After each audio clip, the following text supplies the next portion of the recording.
Bismillahirrahmanirrahim. Assalamualaikum warahmatullahi wabarakatuh. Kenalkan, nama saya Mustaqim, biasa dipanggil Ustaz Mustaqim. Saya tinggal di Kota Lusmawe. Sedikit mungkin ingin saya ceritakan tentang pengalaman saya dalam wirausaha ini. Yang pertama, saya pernah buka usaha di Jakarta, di Mall Kelapa Gading, yaitu usaha mie Aceh. Namun alhamdulillah dengan kehendak Allah lancar sampai 2 tahun lamanya. 2016 itu saya buka usaha di Kota Lusmawe di Jalan Pusat. Akhirnya 1 tahun berjalan usaha itu, karena tokonya tidak dikasih lagi untuk sewa, akhirnya tutup. Dan usaha ini beranjak dari usaha yang pernah tutup di Jalan Pusalam itu. Jadi karena pengalaman yang sangat pahit, ketika saya buka usaha di Jalan Pusalam, menghabiskan anggaran setengah M, 500 juta rupiah. Namun karena 1 tahun usahanya harus tutup, sehingga apa yang telah saya keluarkan itu tidak kembali lah istilahnya, biasa dalam orang berusaha. Sehingga dari 2016 sampai 2017 akhirnya kita coba untuk menutupi apa yang telah kita habiskan dulu.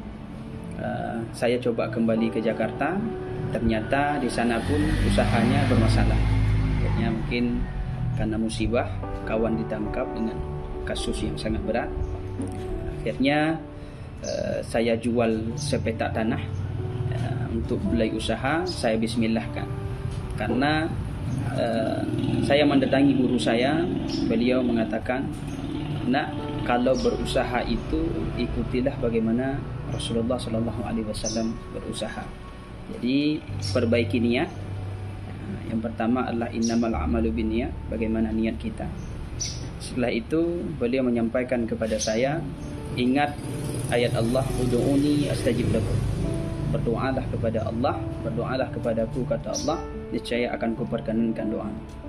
Akhirnya saya beristikharah, ingin memilih usaha apa yang harus saya usahakan. Sehingga saya pilih usaha warung bakso ini dan juga menjual minuman serta kopi. Setelah itu saya termotivasi daripada kisah-kisah para sahabat yang mereka pernah gagal dalam usahanya. Contohnya Abdurrahman bin Auf itu ketika dia di zaman jahiliyah dan dia masuk Islam, sehingga usahanya semuanya dia tinggalkan. Akhirnya Abdurrahman bin Auf kembali ikut hijrah bersama Rasulullah. Akhirnya dia menjadi orang yang paling kaya, yang dikenal orang yang paling kaya. Bahkan ketika Madinah mengalami masa penceklik yang luar biasa, itu kaum muslimin adalah Abdurrahman bin Auf yang memberi makan di kala itu. Motivasinya apa? Yang pertama adalah hijrah dari yang tidak baik menjadi lebih baik. Setelah itu saya teringat ini adalah hadis daripada Rasulullah SAW, khairun nas anfa'u bin nas. Jadi sebaik-baik manusia adalah yang bermanfaat bagi orang lain. Jadi usaha ini kita buat tidak hanya sekedar untuk kita. Jadi kita buka usaha bisa menerima karyawan dan juga ada efek positif bagi orang lain.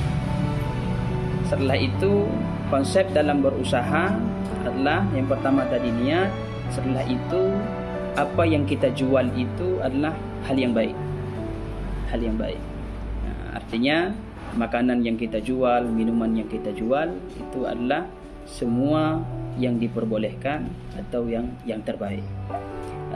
Setelah itu dalam berusaha jangan lupa, saya ada keyakinan dalam berusaha ketika awal membuka harus diawali dengan bersedekah dan ditutup diawali dengan bersedekah. Jadi usaha itu harus ada sedekah di dalamnya. Karena dalam sebuah pepatah dikatakan, kaifa akhafu minal faqar wa ana abdul ghani. Bagaimana aku takut miskin sedangkan aku dari hamba yang maha kaya. Jadi kita dari Allah yang Maha Kaya, tidak mungkin kita miskin. Maka usaha harus memperbanyak sedekah, dan usaha harus banyak manfaat bagi orang lain. Rugi pasti, tapi keuntungan yang kita cari dengan ikhtiar untuk berusaha. Usaha adalah kegiatan yang paling mulia, dan ini adalah yang dijalankan oleh Rasulullah SAW. Mungkin demikian. Assalamualaikum warahmatullahi wabarakatuh.